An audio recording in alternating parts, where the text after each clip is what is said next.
Gracias de nuevo por estar aquí en esta sala y gracias también a las personas asistentes que nos siguen en línea. Vemos además que hay público joven en la sala, con lo cual estamos muy contentas de ello. Bueno, pues empezamos la tarde con la ponencia de Encarna Lago González, que es difícil de presentar porque las personas que la conocen lo entenderán, así que me voy a ceñir a su currículum. Bueno, ella es funcionaria de la Diputación Provincial de Lugo, gerente de la Red Museística Provincial de Lugo.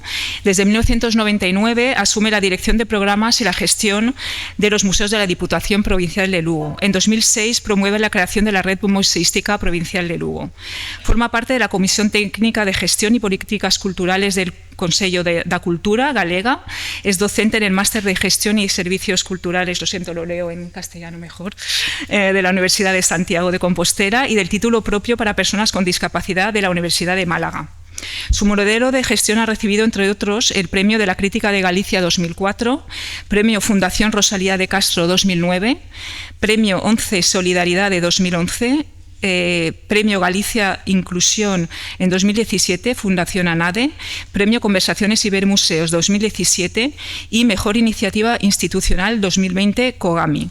Así que os dejo con ella, aunque sean las 3:30 de la tarde, no nos vamos a dormir, os lo aseguro. Y nada, muchas gracias por estar aquí.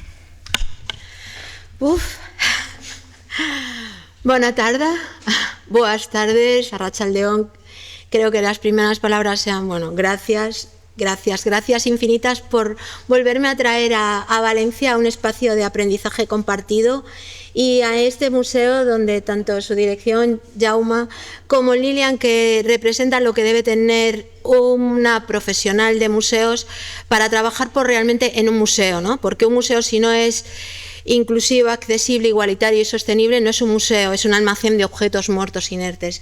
En ella reside pues la técnica de sistematizar. Muchas veces yo decía que de la teoría a la práctica el hacer no mueve, pero bueno, porque la teoría no nos alcanza, ¿no? El hacer sí que nos mueve y la teoría no nos alcanza. Para que nos alcance la teoría hace falta claridad, sistematización y tener claro, como hemos visto con las investigadoras y todas las compañeras que a lo largo de la mañana nos han ido acompañando, mujeres que están haciendo muchísimo trabajo en pro de trabajar por una vida más justa, por una justicia social, porque eso es de lo que habla el feminismo y eso es de lo que habla la coeducación y eso es lo que habla el museo. El museo somos fuentes primarias de conocimiento, somos conocimiento y por encima de todo somos educación troncal y tenemos que servir como herramientas de transformación social para cambiar la vida de las personas, poniendo a las personas en el centro de nuestra vida. Poner a las personas en el centro de nuestra vida supone, cuando ella hablaba de reconocimientos o de premios, fijaros una cosa, es bueno decirlos en foros como este tipo porque todo ese tipo de reconocimientos en el sistema es tan tremendamente perverso que se diluye. No importa que un museo sea igualitario, no importa que un museo sea sostenible, no importa que un museo sea inclusivo o accesible. Al sistema lo único que le importa es el poder. Estructuras de poder y museos con grandes presupuestos económicos para hacer algo de lo que llaman importante. Hay otros museos que al poner el foco en las personas nos damos cuenta que el verdadero museo, ese museo porque las compañeras, los compañeros que trabajamos en los museos nos pasamos la vida intentando definir para luego que no nos permitan ser museos. Porque un museo, si no hay investigación, no es un museo. Si no hay conservación, no es museo. Si no hay difusión y educación, no es un museo. Y un museo tiene que trabajar esa línea de cuidados. Somos países que legislamos para no cumplir. Y también somos museos, somos un medio de comunicación con credibilidad que desgraciadamente el sistema ha descubierto como un gran fotocol del poder. Que el día 8 de marzo van a venir todos, incluso a lo mejor hasta dicen todes, el 8 de marzo o a lo mejor el día 25 de noviembre, pero los 365 días del año, porque las efemérides son muy importantes, porque son memoria, porque hay que poner el foco en ellas, pero sobre todo porque como profesionales de cualquier ámbito, por eso hablaba de soterradas, aprofundint en les desigualtats des de la red museística, es poner el foco en qué está pasando y qué podemos hacer desde nuestro metro cuadrado y hacerlo, como profesionales, como sociedad civil, desde el ámbito que nos toque. El mundo está muy mal, efectivamente, o puede estar muy bien, depende del prisma y de la mirada de cada una. Pero lo que sí que está claro es que todo va a depender de la acción, de lo que hagamos, cada una de nosotras desde nuestro metro cuadrado. Bien, yo traía una presentación, pero después de haber escuchado el marco teórico que he escuchado esta mañana, bueno, es que tendríais que haber venido, si no los habéis venido, a lo mejor lo habéis escuchado online. Ha sido desde luego una mañana sumamente enriquecedora, de la que yo ya me llevo un montón de ideas para plagiar, maravillosas, pero sí que hay algo que me gustaría. Marina Subirats, que decía, las formas de discriminación se tornan más sutiles, menos evidentes, de modo que ya no son discernibles para el ojo desnudo, por así decir, sino que necesitamos de instrumentos de análisis algo más potentes para identificar precisamente las desigualdades. Bien, de lo que venimos a hablaros en nombre de mis compañeras y compañeros de esos 4 museos en la provincia de Lugo, es precisamente de eso, de cómo el camino, cómo hemos gestionado desde la brecha, porque nosotros queríamos ser museos, y cómo desde ese cambio, un día, en el 2018, todo lo que habíamos hecho en temas de género. Yo soy feminista porque un día me pegué un golpetazo en la cabeza y descubrí que era feminista, porque me descubría buscando el referente de mi padre, hasta que alguien, una buena mujer feminista, muy joven, me dijo, ¿te das cuenta de que solo buscas el aplauso de tu padre y tu madre, que era la persona más crucial de mi vida, pero también mi padre, porque era un machista y me hizo ser lo que soy hoy? O sea, una luchadora, una activista, y eso trasladado al mundo de los museos. Bueno, pues durante muchos años yo me hice cargo empecé en el Museo de Vigilante Guía hace 40 años, pero luego en el año 99 me hice cargo primero de 2 museos y en el año 2006 de otros 2, por lo que creamos una red.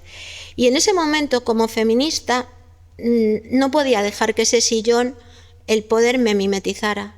Y no podía echarle la culpa a que la persona que estaba, mi jefe, pues representaba el patriarcado. No podíamos. Entonces, esta es la historia de por qué en el 19 cambiamos. Es que creo que antes no lo iba a hacer, pero es muy importante que antes de poneros la presentación de hoy, os ponga una presentación que era del 2019 y que está por aquí. Espérate. Y es que aunque decidí ponerla... ¡Ay, porras! Porque de lo que se trata cuando hablamos de coeducación, son 26 años de coeducación, y a mí me gusta mucho ir a la raíz de la palabra y a las definiciones. La coeducación es acción educativa.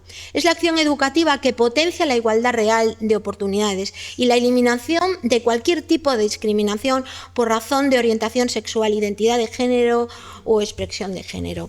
Bien, todas y todos en cada uno de nuestros ámbitos debemos empezar ya desde pequeñas, por eso la razón de que la coeducación tiene que empezar en la base, en la escuela, en casa, desde que nace, niña, niño, niñe, tener nuestro kit de herramientas para trabajar precisamente con esa mirada. Desde realizar nuestro propio diagnóstico, de desaprender lo aprendido, a realizar el autodiagnóstico como institución, porque eso también es a realizar coeducación, porque podemos hacer muchas actividades de coeducación en la escuela, en los colectivos, con las familias, pero ¿qué pasa con los equipos? Entonces, lo primero es la necesidad de hacer un autodiagnóstico, reformularnos. Sería muy importante cartografiar y realizar glosarios reales para que la gente entienda las palabras, porque parece que cuando hablamos de acceso se vincula a discapacidad, cuando hablamos de igualdad se vincula exclusivamente a algo. Aquí estamos hablando de las personas que han quedado fuera siempre, que han sido las mujeres, ¿vale? Y luego, dentro de eso, en la primera presentación veríais que aparecía una muñeca. Perdón, gracias. Luego, en todo este camino, nos damos cuenta de la necesidad de trabajar esas miradas interseccionales. No es lo mismo ser mujer que mujer en el rural con discapacidad, que mujer en el rural lesbiana o en una ciudad. O sea, todas esas múltiples realidades el museo tiene que hacer su propio diagnóstico, si está ayudando realmente, si está poniendo a las personas en el centro. Entonces, por eso hay que ese feminismo de Nancy Fraser aplicarlo. Es el feminismo que va del 1 al 99%, que no deja a nadie fuera. Bien. Somos profesionales, colecciones, edificios y comunidad. En todo esto, la coeducación tiene que ejercerse. No es exclusivamente pensar que voy a trabajar exclusivamente con la comunidad educativa, con el profesorado. Claro que los profesorados son unos agentes fundamentales, pero hay que trabajar precisamente todo lo que supone las múltiples comunidades con las que te vas a relacionar. El propio edificio también es coeducación. Y luego, por supuesto, las colecciones y las relecturas, como tan bien se está haciendo en este museo. Y luego somos profesionales. Y en el caso de los museos públicos, a mí me gustaría insistir en algo. Que un museo sea igualitario no es un regalo ni una moda, ni que sea feminista. Es una cuestión de ley. O sea, nosotras, desde la institución museo, somos servidoras públicas, que estamos al servicio de las personas y tenemos que conocer las múltiples diversidades, todo lo que lleva, porque, como bien decía María Cacheda hoy por la mañana, somos diferentes, pero tenemos los mismos derechos. Entonces, en este momento, bueno, en el año 85, bueno, pues siempre todo fue desde la educación, todo fue desde la didáctica. Yo asumo la dirección viniendo desde la responsabilidad, era la responsable de educación. Entonces, desde el año 91, en aquel momento lo que nos preocupaba eran las colecciones, cómo se estaba contando el relato. En el 2024 me sigue preocupando lo mismo. No, trabajábamos 9 hombres y 20 mujeres, 99.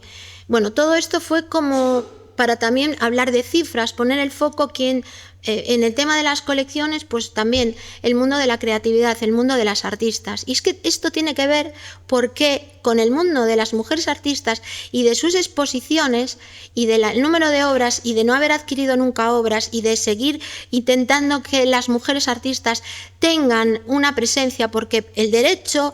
O sea, los derechos culturales están ahí, el derecho de acceso, de participación y el derecho de creación y el derecho de estar representada, todo lo que son la redistribución, la representación, y las cifras son significativas. Todo esto se fue haciendo, se detectaron los errores y por eso fuimos trabajando con el tercer sector, con la comunidad, empezamos a poner el foco en estos 4 puntos desde el punto de vista de coeducación, la museología cambiando el discurso, nueva museografía, las actividades, hacer la guerrilla de palabras. Si el museo es un medio de comunicación con credibilidad y hay un proyecto museológico que no es igualitario, lógicamente tenemos que hacer guerrilla de palabras, y el palabrero, palabrera, palabrere es la figura en la cultura guayú que media entre un conflicto. ¿Por qué hay un conflicto? ¿Cómo investigamos? ¿Dónde buscamos nuestros referentes? Todo eso, pues si alguna de vosotras, los más jóvenes, no conocéis, pues os ponéis en contacto con Passwoman y ahí tenemos la hoja de ruta de por dónde deben ir, el camino, o en los otros museos que que hoy están aquí precisamente, bueno, por supuesto en el que estamos. Estarán... Bueno, pues fueron proyectos que se intentaban cambiar el discurso, quién le da la vuelta a la tortilla, hombres y mujeres trabajando en red con otros museos. Se hizo un plan, porque la diferencia entre una gestora y una soñadora es tener un plan. Y el plan, fijaros que siempre aparecía la palabra educación. El plan era plan de museos, género, arte, educación y igualdad. Todo esto es para que os deis cuenta el baile de palabras, cómo hemos ido cambiando, cómo hemos ido rectificando, y eso es lo que hay que hacer. Por eso que hablar desde la acción, porque la única manera que podemos posteriormente evaluar, ahora ya tenemos afortunadamente muchísimos trabajos de investigación que nos van a permitir aliviar y no cometer los errores que hemos cometido, pero en aquel momento os digo que no había manera, O sea, y yo digo que la diferencia entre una gestora y una soñadora es tener un plan, y un plan porque es la hoja de ruta, el camino, porque cuando venga el sistema que es perverso y te tuerza, sepas que te tienes que meter en la fisura pero seguir avanzando para gestionar desde la fisura.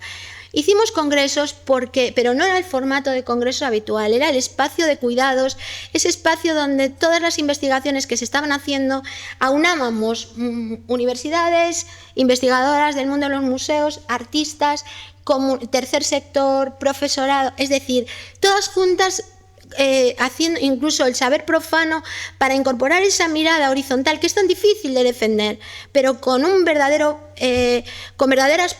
procedimientos de acceso y de participación real. Aunque aquí hay estos pocos, fueron más. También adaptamos los espacios dentro de lo que podíamos. Esto daría para otro, pero no va por ahí. Humanizando los espacios ni las actividades. Yo os digo por qué un día, bueno, todo esto si queréis os lo paso, pero veréis que en el 2019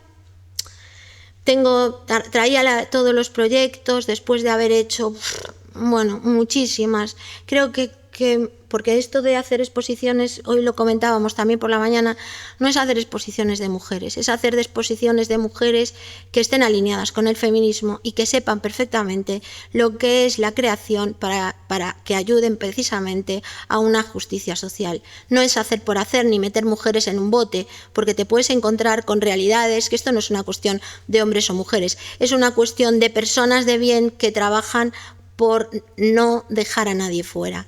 Entonces, nosotras hicimos el último proyecto, el último congreso, fue también una vez más hibridado, dirigido a profesionales de museos, con un formato novedoso, con hacer autodiagnosis, una autodiagnosis que esa autodiagnosis y esas herramientas de autodiagnosis que hay por ahí publicadas por alguna asociación, la idea de la autodiagnosis partió de las directoras de museos catalanes y de aquí la técnica que nos acompaña, Lilian, y que a mí me invitaron a unas jornadas, me pareció una idea maravillosa y yo la traslado en aquel momento, yo formaba parte de la junta directiva para poder hacer esa herramienta para todos los museos.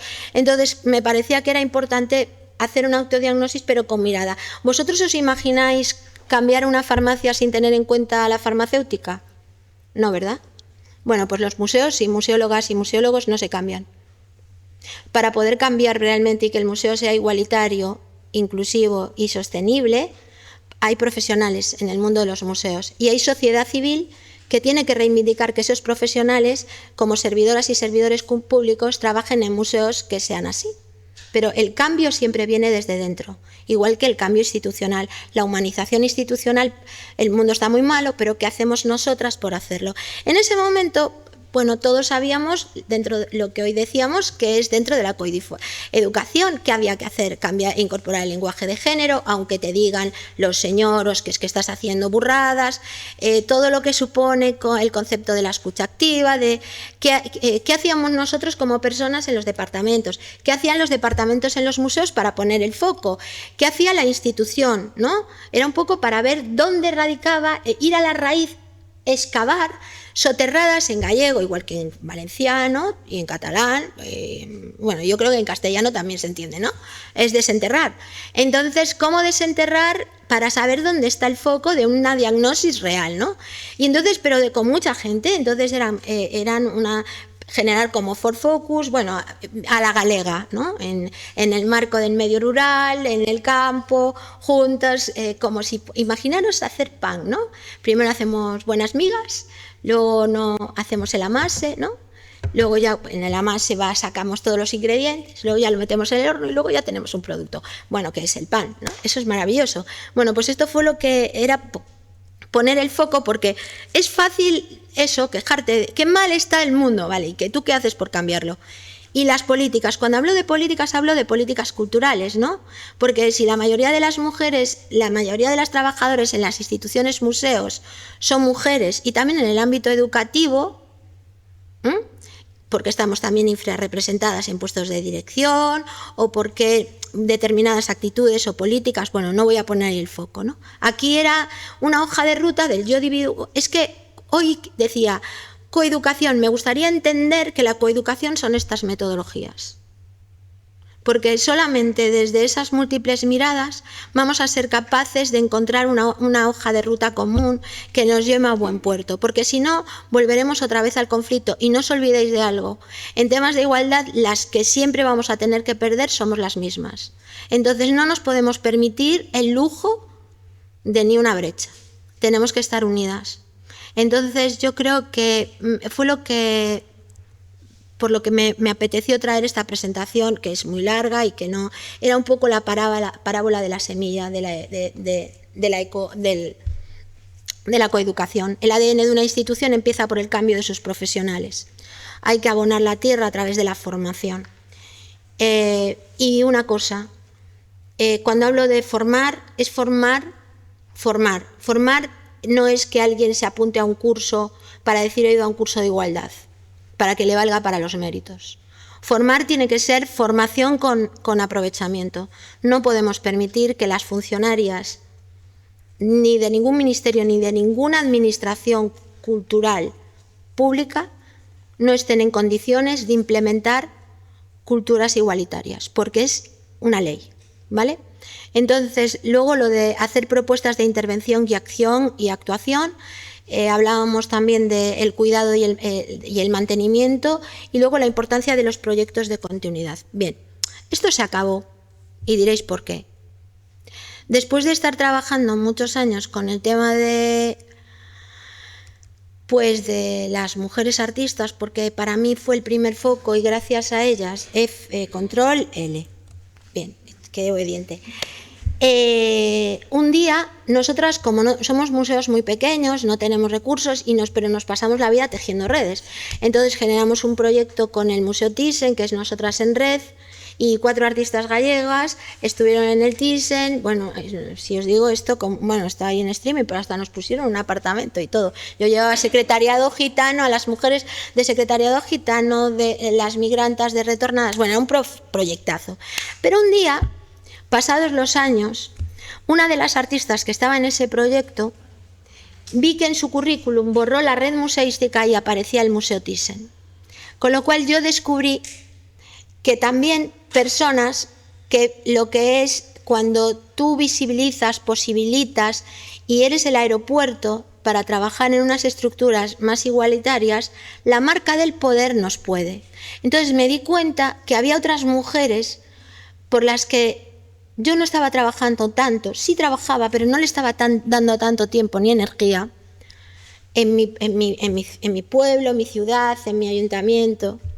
Y entonces surgió la necesidad de poner el foco en las mujeres, con esa mirada interseccional que os dije. Entonces, a partir de ahí, abrimos un nuevo camino, ¿no? El camino primero fue las mujeres de lo común, en la Mariña. Este proyecto es un proyecto que se llama Mar a Mar, en el que obviamente estaban artistas también implicadas. Quiero decir, siempre las artistas forman parte de nuestra vida, siempre las artistas son nuestra red, pero desde luego las artistas que forman parte de proyectos ya convalidados y ya que sabes perfectamente que están alineadas con un proyecto social institucional. No alguien que viene al aeropuerto, se saca la foto y dice que vuelve a Estados Unidos y que está en Estados Unidos ahí. Bueno, pues a Mar, Mariñas, Marosas y Maruxainas, estas artistas lo que hicieron fue visibilizar los 16 ayuntamientos de la Mariña. Se buscaron mujeres anónimas con su cara y sus manos para reivindicar que esas mujeres son las que construyen la vida. Y aparte buscamos mujeres comunes, porque hoy cuando veíamos con Sara que hacían el recorrido buscando, bueno, lo importante, he ganado, no, la vida, hay ganadoras y perdedoras, pero todas la construyen. Entonces, buscar esos perfiles de personas de lo común, porque la primera investigadora que conocemos en nuestra vida es nuestra madre, cuando toca el dedo para saber si nos hace daño un zapato, o que mira la despensa para ver qué tenemos que comer. Quiero decir, esa mirada de decir, esas mujeres que son lo que somos gracias a ellas y que las hemos borrado de la historia, porque parece que su historia no era notable, cuando que la vida ha dependido de ellas, desde el ecofeminismo. Entonces, es un proyecto que primero empezó siendo un proyecto. Todos los proyectos de la red son punto y seguido, ¿vale? Ningún proyecto muere. Bueno, Lilian, que nos conoce desde hace años, y muchas de las que están aquí, pues lo saben. Bueno, este proyecto ahora ya forma parte también del proyecto museológico. Pero luego necesitábamos seguir tejiendo, buscando más aliadas. Entonces decidimos hacer una residencia literaria para que, bueno, y después ganó el Premio Nacional de Poesía, y la siguiente, María Sánchez o Yolanda Castaño, el actual Premio Nacional de Poesía. Bueno, residencias literarias para también rescatar nuevas narrativas con la mirada también de la escrita desde otra mirada. O otro tipo de proyectos. No daría, por ejemplo, Facémonos Escuitar es un proyecto donde aliados, siempre tejiendo redes con otras personas que investigan. En este caso, el grupo Indaga de investigación hizo una cartografía, por eso una cartografía de qué pasaba a lo largo de la historia, de lo que podíamos documentar con el colectivo LGTBIQ+ de nuestra provincia. Hay muchísimos artistas, muchísimas historias de vida, muchísimo dolor, muchísimo... Y entonces, con todo eso, aparte de hacerse un proyecto y una exposición, bueno, pues hizo una cartografía. Luego, en Friol-Lembra, al lado de uno de los museos que tenemos, pues también es rescatar la historia de la mujer rural, ¿no? Mujeres rurales. Porque esto de cuando dicen el Día de la Mujer Rural, no hay una mujer rural. Hay tantas mujeres como mujeres hay que vivimos en aquel contexto. Conocerlas y reconocerlas, también se hizo una cartografía de las mujeres con discapacidad de toda la provincia. Luego cambiamos también los códigos utilizando también una webserie. Luego en la Ulloa, Fotografías Centrípetas, empezamos a utilizar también, siempre hablábamos de las 3 líneas del feminismo: territorio, patrimonio y comunidad, pero alineadas desde luego dentro del ecofeminismo. Y aquí son profesoras que están haciendo coeducación aliadas a la comunidad y han recogido todo lo que son elementos vinculados al mundo del agua, pero para trasladarlo a la realidad de las historias de las mujeres de una comarca. Esta realidad son estas mujeres que, junto con sus compañeros y compañeras, hoy estamos allí en Galicia diciendo al tri no. Pues ahí, en la Ulloa, donde pretenden poner esa historia horrible, este grupo surgió esto. Después, desde la mirada ecofeminista pasaba lo mismo.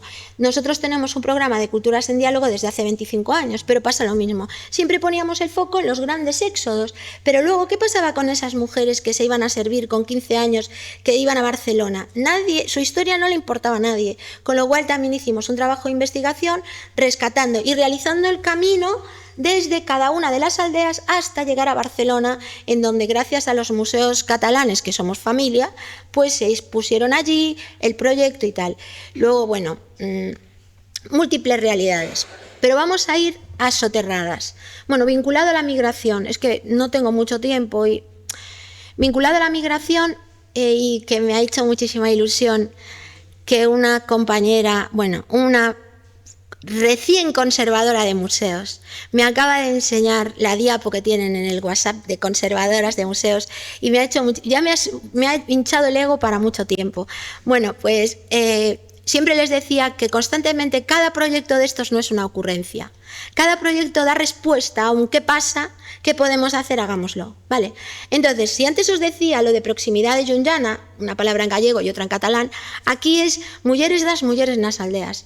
Tenemos un problema con el tema de la migración, sí, pero nosotros hemos emigrado, no podemos esperar a que tengamos un conflicto. Entonces, aparte de poner el foco en algo que es real, que es que las mujeres migrantes están cuidando a nuestros mayores en nuestro rural, sin papeles, sin ningún tipo de garantía, y son las que se nos están cuidando, ¿qué menos que podemos hacer que estar poniendo el foco ahí? Entonces, hemos hecho genealogías con las familias a las que cuidan, para que quede un documento histórico de ese museo de memoria, ya que no pueden dar la cara. Bueno, es un proyectazo, con una artista que se llama Carmen Porteiro. Después, también hemos hecho un proyecto de cuidados, vulnerabilidades y dependencias con muchísimas artistas, muchísimas investigadoras. Es un proyecto que también sigue, conservas de memoria también en la misma línea. ¿Y por qué? Porque no es lo que nosotros hagamos, es la escucha activa. Es algo que es tan difícil y tan complicado como es la autoridad compartida. Ese museo que escucha lo que los demás le proponen y luego a partir de ahí lo hace. Luego tiene un 278,81% de envejecimiento. Dicho así, suena feo, pero si os digo que tiene un 278,81% de sabiduría, suena súper guay. Entonces, vamos a rescatar la sabiduría de todas esas personas y mujeres. Eso también es coeducación y eso es feminismo. Rescatar esas historias cuidarlas, hacer que se sientan importantes, co-crear en horizontalidad con las artistas y con los artistas, y a partir de ahí hacemos residencias artísticas. Os traía esto después si alguno lo quiere ver, la historia del futuro. Esta es la portada, bueno, es un proyecto artístico de Pamen Pereira, que precisamente vive aquí en Valencia, aunque es gallega. Hizo un proyecto sobre soterradas. Historia de futuro, que tiene un poco que ver con la línea de lo que marcamos, ¿no? Ese ronsel de que lo que hacemos hoy es la historia del futuro. Creo que hay que poner un poco más el foco también en el presente. Espérate que me he ido. Bueno, primero hago un repaso así, después me voy a soterradas directamente. Bueno, fijaros, también este proyecto Memoria de Rapadas es de aquí, del grupo de treball, bueno, que es una pasada, Mónica, que también lo hemos hecho y nos ha servido para recuperar la memoria de las rapadas en Galicia. Llevamos 22 años con las jornadas pedagógicas en colaboración, allí se llama CEFOR, el Centro de Formación de Profesorado, precisamente trabajando con el profesorado para que aplique esto que hoy os estamos contando. Entonces son ya 22 años. O sea, hubo un parón en un momento dado, no nos lo dejaron hacer unos años, pero luego lo retomamos. Luego, todo esto que os estábamos contando forma parte de una estrategia, saber las nuevas estrategias, saber qué hacer. O sea, cuando hablo del concepto estrategia es que si no, enseguida te desmontan lo que quieras hacer. Cualquier proyecto, todo esto va vinculado a esto que os estoy contando, que son realmente programas. Hay muchas actividades, muchas acciones, pero si no tenéis una estrategia clara dentro de la museología social, nos lo desbaratarán. Por eso es muy importante poner el foco ahí. La importancia de la comunidad y de tejer redes. Actualmente estamos este proyecto de educación histórica y museos, que son actividades, a lo mejor también después ya os cuento y le estoy haciendo spoiler, porque ahí estamos mi compañera del Arqueológico Nacional y yo, junto con otros 14 museos, trabajando precisamente con alumnas para trabajar ejes vinculados con la desigualdad, tejiendo red entre la universidad, profesores de secundaria y 14 museos. Un proyectazo. Bien. ¿Qué más antes de llegar a Sampaio? Antes de llegar a, bueno, los encuentros de saberes, las jornadas internacionales, me voy directamente a soterradas. Directamente a soterradas. Bien, nosotros somos 4 museos, y en uno de ellos, que es un pazo, empezó a trabajar una niña con 9 años. Cuando ese museo se abre en el año 2006, se abre la parte de la nobleza, pero la parte donde había vivido esa niña, que aún trabajaba en ese museo, porque aún está viva, nunca se llegó a abrir. Cuando empezamos a trabajar la mirada interseccional, pues lo primero que trabajamos fueron las desigualdades de clase, los ciclos de vida, etnia, o sea, cosas que hasta ahora, cruzándolo con el tema de género. Entonces así nació Soterradas. Soterradas, el primer nombre se llama Soterradas a vida tras os mantelos, porque cubre desde la historia de un castillo que tenemos, que es en plena Edad Media, hasta la actualidad. Y en 1737 una chica fue violada, fue a trabajar con un señor al campo, en Ombreiro, y fue violada y se presentó a denunciar. Y en aquel momento era él el que tenía que demostrar que era inocente.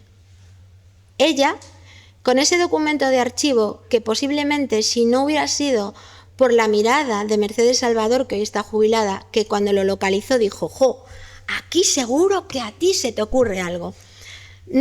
A lo mejor hubiera dormido, por eso otras miradas para despertar.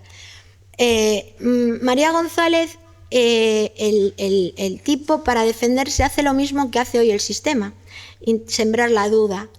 Llevó a un sastre de testigo para decir que no la había violado, que prueba de ello es que le había hecho un mantelo, por eso es las historias detrás del mantelo. Y también llevó a su propio suegro para decir, no, mira, que no tuvo que... El sastre venía a decir, tuvo un rollito con ella porque yo le hice un mantelo. Y el otro, no, si es mi yerno y yo doy la mano por él. Bueno, son estas historias que hay que rescatar y para que entendáis que en los museos hay fuentes primarias de conocimiento que nos van a enseñar a mirar con otros ojos. Y en este caso, por mucho que yo os enseñe esto, salvo que vayáis allí, hay la historia del futuro, y aquí sí que para las museólogas y museólogos requiere de que, por eso hablábamos del glosario, de la comunicación, del lenguaje, de qué hablamos, qué decimos en los proyectos museológicos. Porque muchas veces nos parece que nos van a entender y la gente no nos entiende. Mirad, en uno de los proyectos de Soterradas estábamos rescatando historias 4 artistas. Y entonces, esas artistas, para que veáis el problema de comunicación que hay entre lo que es a veces lo que nos están diciendo y lo que entendemos, ¿no? que nos dicen. Una señora comadrona, estamos trabajando el tema de la violencia obstétrica, ¿no? Porque antes, cuando parías en casa, tenías miedo a morirte, pero es que ahora, desde que empiezas a parir en los hospitales, no sé vosotros, pero hay un miedo horrible al mundo del hospital, esa violencia ha sido ahí durante muchos años. Habrá gente que tendrá buenas experiencias. Bueno, pues esta señora tiene 92 años y les dice a las artistas, estoy poniendo un ejemplo porque para que contrastéis cuando alguien os dice algo, cuando investiguéis y documentéis algo, que lo que os están diciendo corresponde a la realidad. Le dice, la señora dice, sí, mira, sabes, comadrona con 90 y tantos años, sabe Dios los niños a los que traje al mundo, y eso que yo, las 4 reglas, y yo ahora hago una prueba. ¿Tú sabes lo que son las 4 reglas? Si sabes lo que son las 4 reglas, no tienes por qué saberlo, no te preocupes, ¿vale? ¿Y tú? Vale. ¿Y tú? No me... ¿Y tú? ¿Cuáles son las 4 reglas? Leer, escribir, sumar y restar. Leer, escribir, sumar y restar. Pues curiosamente, las artistas que estaban recogiendo la información lo meten en rojo y pone, joder, mira que la pobre, tener 4 reglas, lo llevaron a la menstruación. ¿Entendéis? ¿Por qué es maravilloso la contemporanización de los códigos? Porque el documento del archivo de María González, transcrito y puesto en una vitrina, nadie lo lee. Pero con una pieza sonora de luz de arriba, representando el momento de María González en la violación, y una pieza plástica que traduce el contenido del documento, es impactante. Si yo digo cómo dormía Angelita en esa cama, y cómo con 9 años entra allí porque el señor era ciego a hacer de lazarillo y cómo hacía mucho frío, la pasaron a la siguiente y tal. Esa historia, y podéis descargar el catálogo que está en la página de Comunidad de RMPL gratis. Esa historia Pamen Pereira la coge, la traduce y la hace comprensible. Cuando alguien más entiende perfectamente que esa niña con 9 años, lo que fue su recorrido hasta hoy en día. Bien, hablábamos, bueno, esto es para tiempo que yo no debo tener. Tiempo que yo no debo tener. Pero bueno. A ver, ¿cómo voy de tiempo? Es que tú llegaste tarde, ¿eh? ¿Cuánto? Bueno. Espérate. Voy aquí. Bien, bueno, entonces vamos a pasar esto un poco más rápido. Vale. Bueno, esto son lo que os acabo de contar. De la Edad Media a la Edad Contemporánea, manteniendo la narrativa con una complementación actualizada desarrollada, cambio de relato, palabras que si estáis con... Estas son todas copiadas de ella, de Lilian, sí. Reconocer, representar, redistribuir, si queréis cambiar el relato, y también de mi compañera aquí del arqueológico. O sea, es que esto es más de lo mismo. Nuestro héroe vuelve a casa, el concepto de un expósito. Esto también es feminismo, ¿eh? Un niño abandonado, expósito, que lleva la vacuna con la expedición de Balmis a América, que jamás nadie lo ubica ni lo relaciona con Friol, pueblecito donde está uno de nuestros museos. Vale.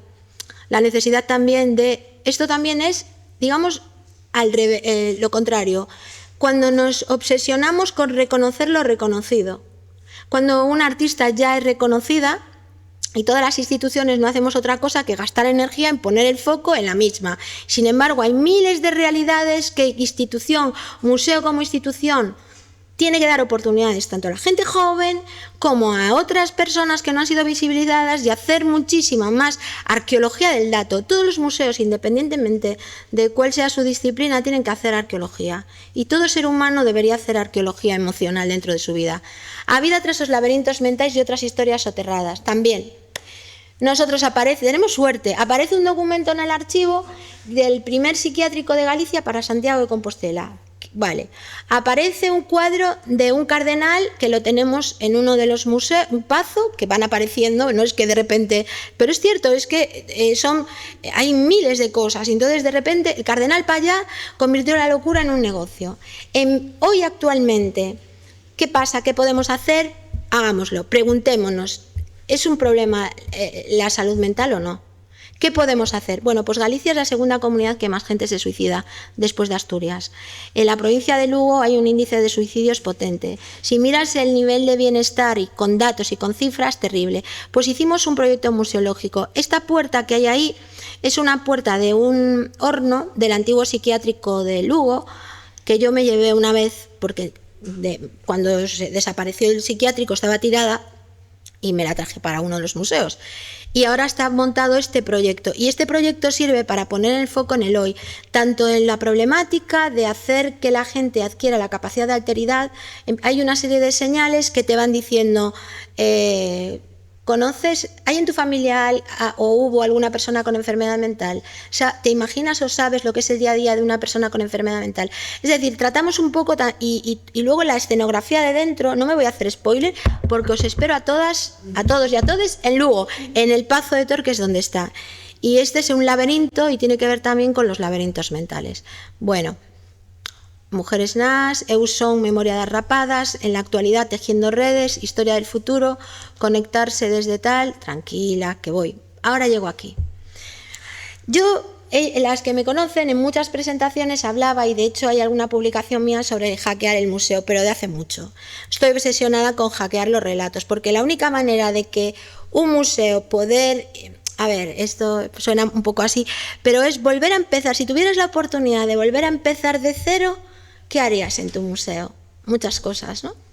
Bueno, pues como yo, para eso me pagan como gerente, no era una cuestión de dinero, me hackeé este museo.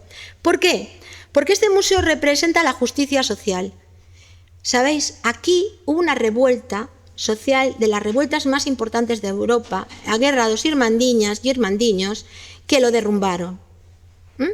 Y que representa cómo la gente harta de la injusticia en plena Edad Media decide cargárselo. Junto con él se cargan un montón de castillos gallegos.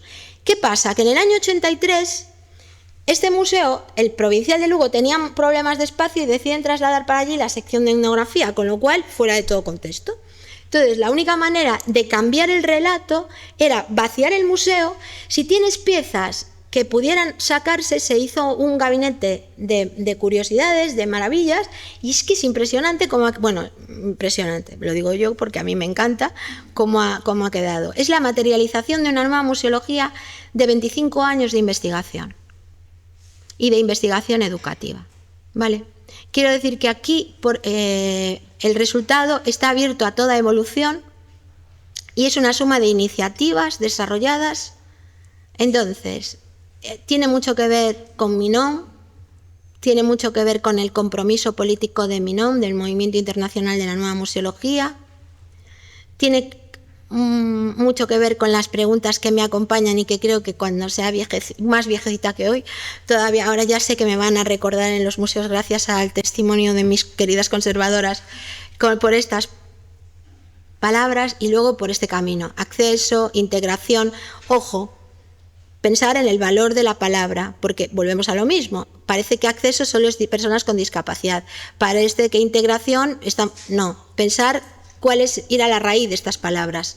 Y a partir de ahí, lo que es la sostenibilidad, que no son pajaritos y mariposas. Es sostener la vida de las personas y donde las mujeres tenemos un papel importante. Por lo cual, si nos borran de la historia, si nos borran del día a día, la sostenibilidad está pues como está. Luego, la importancia de por qué sea lo de la acción educativa y lo que ahora veis que estamos en plena redacción del Plan de Derechos Culturales y volvemos a lo mismo. Nos está sirviendo muchísimo porque nos juntamos, hay 13 ejes, os recomiendo que como sociedad civil participéis, ¿vale? Porque es una maravillosa idea que está teniendo ahora mismo el Ministerio, que yo normalmente suelo ser muy crítica, nunca hago alabanzas de este tipo, pero creo que en el tema de derechos culturales, porque volvemos a lo mismo. Fijaros la cantidad de legislaciones que nos hemos saltado, que en todas estas fechas había detrás una mujer feminista. Y si hacéis arqueología del dato la encontraréis. Luego lo que es la red, fijaros en lo el de la escoba, porque ahora ya cambió, antes solamente eran... Este es el organigrama nuestro, es el provincial de Lugo, y estos son los 3 pequeñitos que representan, bueno, lo que hablábamos de la definición de museo, que todo lo que hacemos parte porque, y ya 2 minutos y los valores, bueno, en esta hoja de ruta que os acabo de contar, pasado, presente y futuro, 2024, os he dicho que hemos hackeado ese museo y lo hemos cambiado. Hay un nuevo proyecto museológico. Si os digo que hace menos de 4 días se acaba de inaugurar un proyecto en uno de los museos de los que yo también soy gerente y responsable, con el nombre de, o sea, habéis visto que he dicho soterradas, vidas e historias desde Sampaio al Pazo de Tor, con el nombre de Sampaio de Narla y sus señores, ¿qué pensaríais? Pues es así. No tiene nada que ver con las personas que trabajamos en la institución, tiene que ver con la academia y con la investigación al margen del museo. Pero al museo le está haciendo un flaco favor, no porque tengamos nada en contra. Ojo, nosotros somos los primeros de que hay una historia, que hay señores, pero también hay señoras. En un mismo museo donde en 1300 y algo una mujer solicita el divorcio, en ese museo, en donde una mujer fue asesinada por su marido, que nos sirve para trasladar hoy para hablar de malos tratos. Catalina, o sea, que tiene un nombre. Una mujer vendió ese edificio a la propia Diputación. Entonces, es decir, esto es borrado, es el contrasistema. Y para poder luchar contra esto, la presentación os las voy a dar. Acordaros, todas, todos y todas los que estamos aquí, la única solución para poder trabajar desde la coeducación y que nos dejen, desde el feminismo y que nos dejen, desde los museos y que nos dejen, en la línea en la que seguimos, que son los museos que trabajan juntas, juntos y juntes por el bienestar de las personas, es que nos convirtamos en un banco de peces y aprendamos a protegernos. Cuando nos sintamos agredidos, porque de lo que estamos hablando no son de modas, y que la única solución para tener un bienestar, para poder trabajar por la justicia social, es la fórmula a través de la educación y de la coeducación. Así que muchas gracias y os espero en Lugo.